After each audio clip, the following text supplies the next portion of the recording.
Hey, Brian White is filling in for Buck Lavasser. Fishing in your own backyard. Holy! How many of us have overlooked some really good fishing only because it's too close to home? We've all got a lake just around the corner. I joined my friend Brian Harding to give it a try. From there, a trip to Shaky Lakes where some Cub Scouts get a jump start on fishing. Then I met with the DNR to get their take on wolf hunting and wolf management in the UP. That's right here on Upper Michigan's very own Discovering. The secret streams that flow beneath the cliffs of colored stone.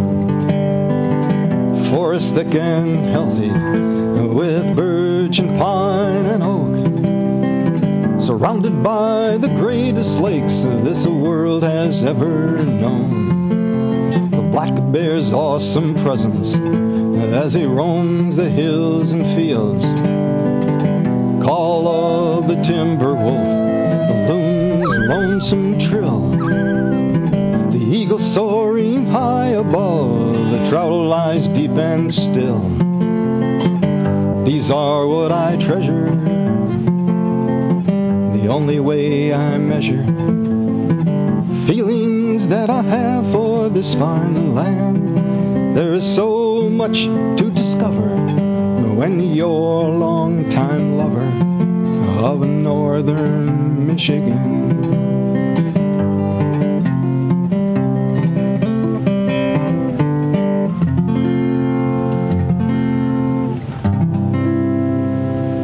Today's show is brought to you by Hiawatha Log Homes, building dreams one home at a time, and Wendrick's Truss, keeping the UP covered since 1975.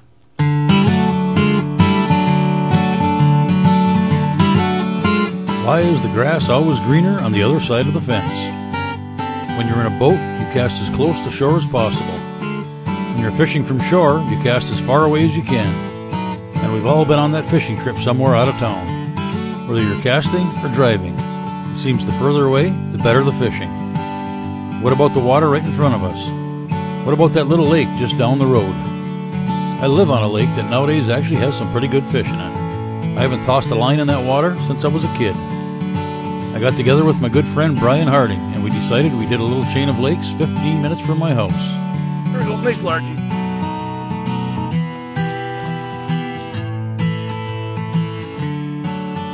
Ooh, that's a good start, buddy.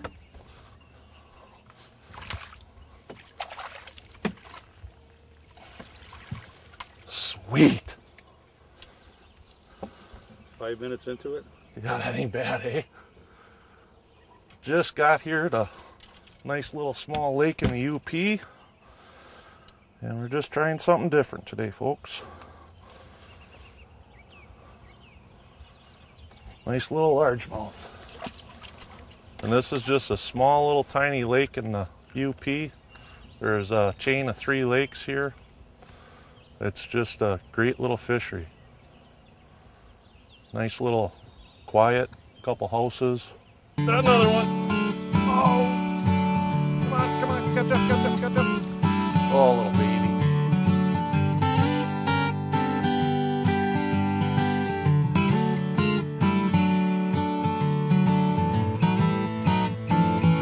Hold still, buddy.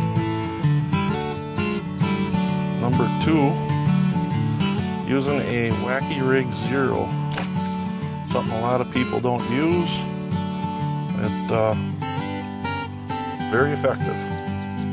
Looks like a worm floating down. See if there's another one on that point.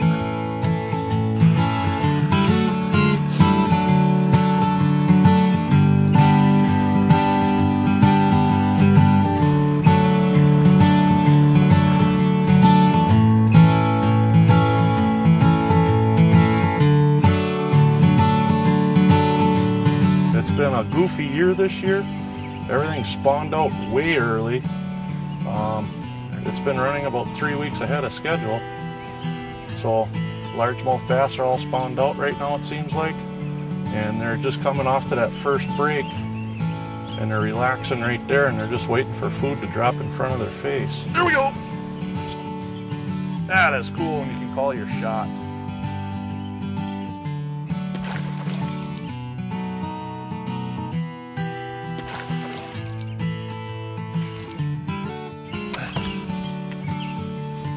just popping nice little largemouth bass on this big overpopulated lake in the UP, minutes from home. Just having a fun day, folks.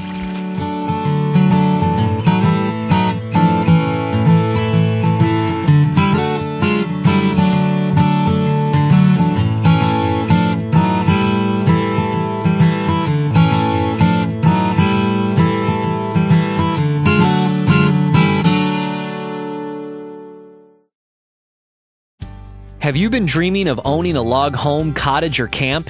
We are Hiawatha Log Homes, proudly serving the UP and satisfied customers since 1983. Our in-house staff of professionals are ready to help you create the perfect log home plan. Visit our website or stop by our model home and meet our staff. From cottages to castles, we can custom design to your specific needs. Hiawatha Log Homes, building dreams one home at a time.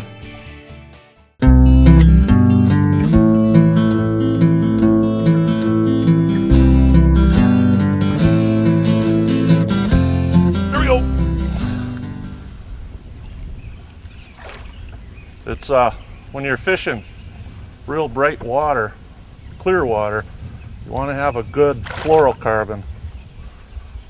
Disappears in the water.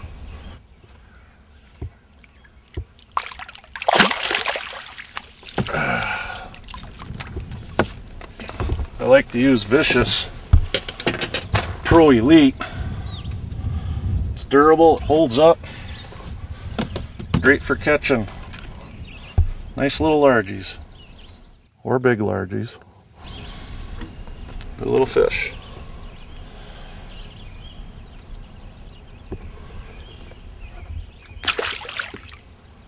And we're just going along, and we're working a deep edge, about 10-12 feet of water, and they're coming out of the depths and they're cruising up and they're feeding on little bluegills. And this thing just looks like a worm floating around, so they like to eat it, folks.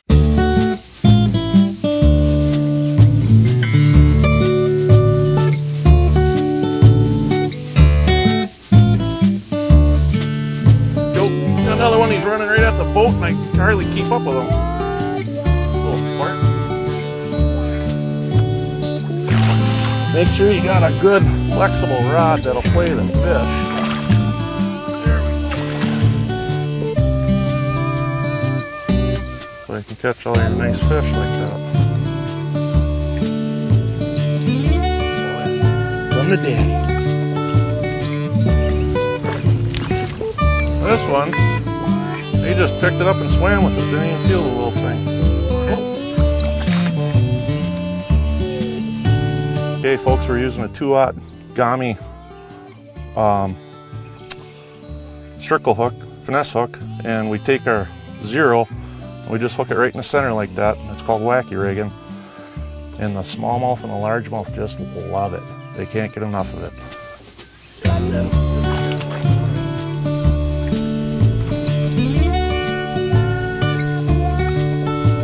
They love to crawl underneath docks with a nice break on it, where it's nice and deep like this. They'll sit up there and they'll wait for their food.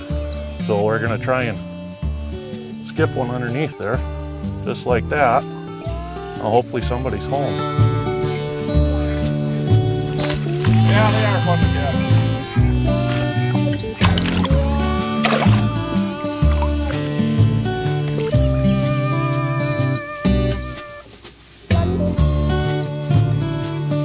Up a little different fish in here, and we're just flipping docks with rodents. Another fun thing to do.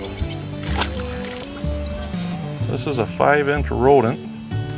We just rig it with no weight on a 3-aught offset hook. Sinks nice and slow. Gives the fish a little bit of time to look at it, and they love it. He was living right up underneath there in that dock.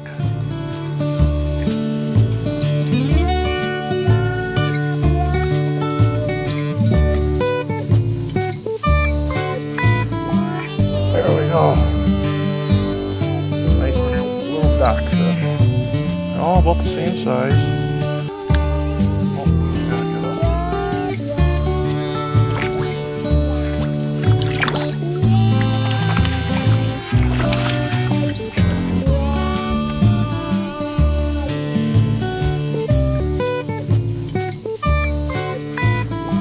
Here we go.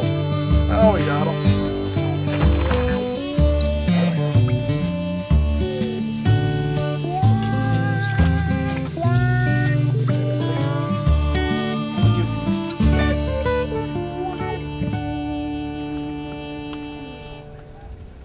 Oh, cutie. The art of taxidermy is the passion of North Country Legends. Borrowing on decades of experience from some of the most accomplished wildlife artists in the country, each mount delivers award-winning quality and lifelike realism. Throughout the process, your trophy will receive meticulous care to ensure that you receive a finished piece that you can be proud of. Design assistance is available to help you select the perfect pose to showcase your trophy, as well as custom pieces for the most discriminating customers. To find out more, visit North Country Legends at northcountrylegends.com.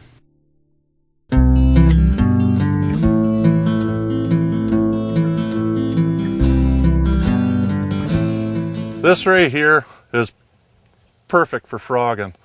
We're on the edge about 5-6 feet. She drops down to 15 to 20, and she lays flat in 2 to 3 feet of water. A little bit of grass down there, all kinds of lilies starting. Bluegills will be in there, largemouth bass will be in there eating the blueies. Throw a frog in there, they get a little excited, and there we go. Come on, baby.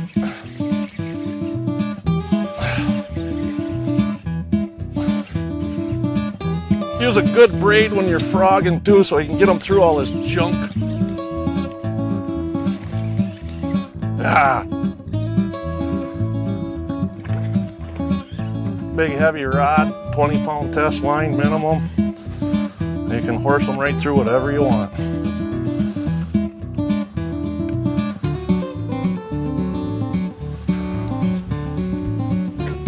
Cool. Beating up my frog though. Gotta do a little work on the old froggy. There we go!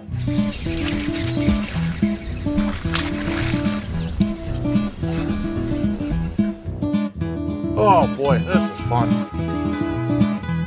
A little plinker.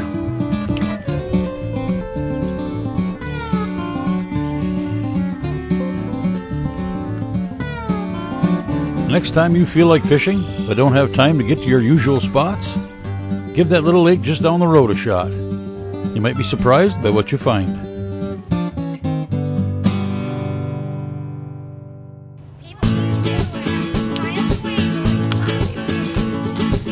I followed Brian to Shaky Lakes, where he and his son handed out fishing rods, reels, line, and tackle to a group of Cub Scouts before teaching them the basics about fishing. How to tie a knot, how to cast, and much more. With kids, that's usually all it takes, and they're hooked. Hi, I'm Laura Haddock. I'm the Cub Master with Pack 4118. We cover Stevenson and Kearney schools. We're here today at Shaky Lakes learning how to fish with Brian Harding. And we have 7 of our Cub Scouts here. They have all been given poles and lures and reels, and they're learning the ins and outs of fishing and how to make their fishing pole work the way it should and how to cast, and hopefully they can catch some fish today. There you go. Oh, we'll help them all out. Okay, rip it out of the bag. Do ya? We're gonna all be casting in a minute. But it usually go back together. Yeah. You also flip this way, and then you just go like that. Is that part of the... Oh, right, you on it. Well, I was looking at him. I don't know. Actually, we're going forward. I'm going forward. Okay, hold on. Oh, I know. Flip this switch.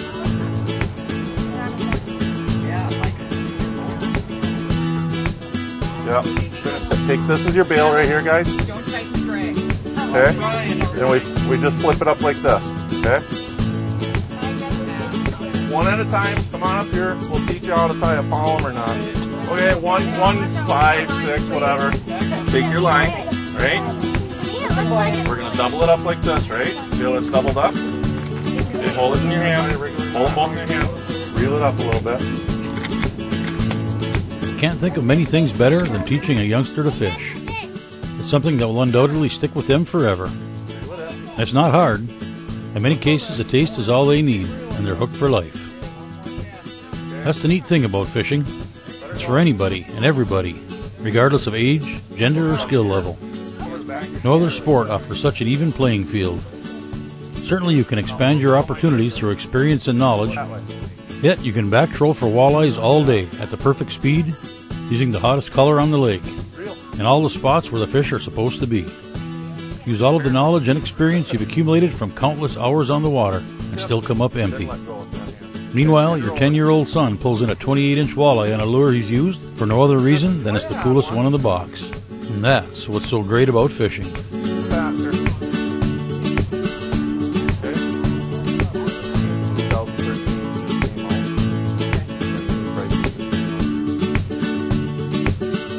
So take a kid fishing.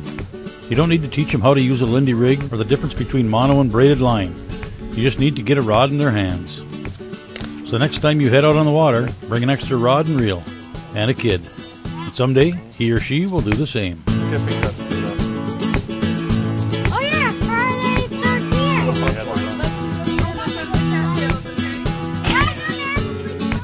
Did anybody learn anything today? How to cast, how to tie a knot, or... Go ahead, bud.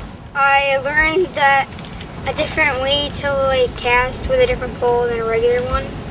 Okay, go ahead. I learned that fish can also sometimes hide in the weeds, but you can't see them. What kind of knot did we tie, guys? Regular. A regular. Polymer knot. Polymer. That's a big word, isn't it? Oh yeah, I forgot polymer. Thank you. You're welcome. Y'all have a good time? Yeah. All right. Stay tuned. Stick around for more discovering. Deer love apples. That's why the Mighty Deer Lick Company created the original, one and only, real apple blocks for deer. Mighty Deer Licks are made with pure fresh apple and the perfect 1-to-1 calcium-phosphorus ratio for superior antler growth. If you want big bucks with big racks, feed Mighty Deer Lick year-round. See our live deer cam at mightydeerlick.com. Mighty Deer Lick, simply the best. This portion of today's show brought to you by Superior Welding and Manufacturing, a proud supporter of the outdoors. That talks about I met with Debbie Munson-Bedini, Deputy Public Information Officer from the Michigan Department of Natural Resources, to get the DNR's input regarding the status of the wolf, as well as their take on the proposed bill that would work toward providing a wolf hunting season here in the Upper Peninsula. So we do have a new director at the DNR. His name is Keith Cray. He came from the Department of Agriculture. And when he came on board, one of the first things he wanted to make sure people knew about was that the department is supportive of a limited hunt on wolves in the UP. What kind of a hunt that would look like remains to be seen. In Michigan, the Natural Resources Commission is charged with setting up a hunting season. They decide what the rules are. They decide where the hunting is going to be. They decide how the licenses will be distributed. The legislature needs to work through that whole process of approving the bill, getting it signed by the governor. At that point, it would go to the Natural Resources Commission. They work with the DNR to set up a hunting season and those guidelines, but a really important part of that is that there will be a lot of public input taken. So there will be public comments, there will be public hearings, there will be a chance for people to let us know what do they want to see out of a wolf hunt, what do they think is acceptable for management, and then we go forward from there. So it'll probably be at least a year before we see a wolf hunt in the UP, but we are moving towards that now. So what that will look like, we're not sure yet, but the department does support it. We think it's an important tool that we can use for management of wolves. In the UP, wolves have more than recovered from the original population goal that we set. They were delisted in January of 2012. At that time, it became legal to use lethal control on wolves if they were in the act of killing your livestock or one of your dogs. There have been, in the past few years, issues with depredation on livestock. It's not widespread. There's only a few packs of wolves in the UP that are causing depredation issues on livestock. Those are the ones that it would make sense to do some targeted hunting, some targeted lethal control on those wolves, get those bad behaviors out of the wild packs. The other ones, we might do a little bit of population control, get the numbers down, but they aren't causing the problems that the farmers are reporting. It's only a few packs out in the West UP for the most part, and a couple packs in the East UP. Some farmers have used that law in their favor this spring to protect their livestock. This fall, we'd like hunters to know that if they have an altercation between their dogs and a wolf, it is legal to use lethal control to shoot a wolf if it's attacking your dog. That doesn't give people a free-for-all. They can't just go shooting wolves if they see them in the woods. There are rules they have to follow, and they do have to report it to the DNR so we can investigate and make sure everything was done correctly. But we do want people to know you can be proactive, you can protect your animals. It's part of what's legal now, even before a hunting season is established. We do have a wolf management plan in place in Michigan. It's been in place since 2008, and that talks about many different ways that you can manage wolves. We have non-lethal control that we encourage farmers to try before lethal control. We are very much trying to branch out into more education and outreach, teaching people about wolves, how to interact with them in a positive way, what is the importance of wolves in the landscape, and also what is the importance of good management of a species. You look at any of our game species in Michigan, and you see that managing them and having a hunting season actually leads to a healthier population in the long run. So there's just a lot of education that we want to do. You can read the entire wolf management plan online. It's at michigan.gov/wolves. And the people who helped put that plan together came from all walks of life. There were tribal representatives, environmentalists, conservationists, hunting groups, lots of different groups, farmers came together, and they made the unanimous decision to put this plan together, and they all agreed on what's in it. Quick reminder, as you know, small game season opens Saturday the 15th and runs through November 14th. That of course includes ruffed grouse, pheasant, and many other species. It also includes turkey. Remaining fall turkey licenses can be purchased online at mdnr-elicense.com or from any license agent. As of the middle of August, there were 800 leftover licenses available in Unit M, which is the UP. And good luck to all the bear hunters who are hitting the woods today. Well, that's our show for tonight. Thanks for watching. I'll leave you with the sights and sounds of Rainy Falls near Marquette, one of the many scenic waterfalls found right here on our beautiful Upper Peninsula.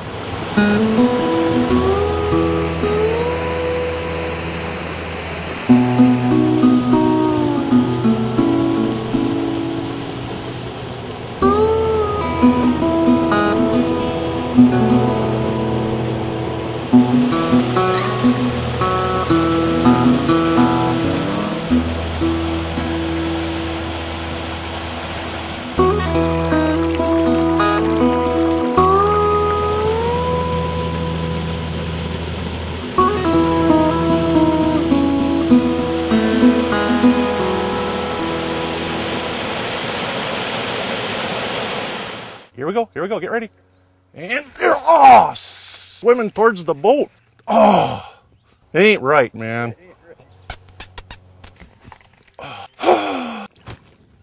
Because there's fish in the lilies right now.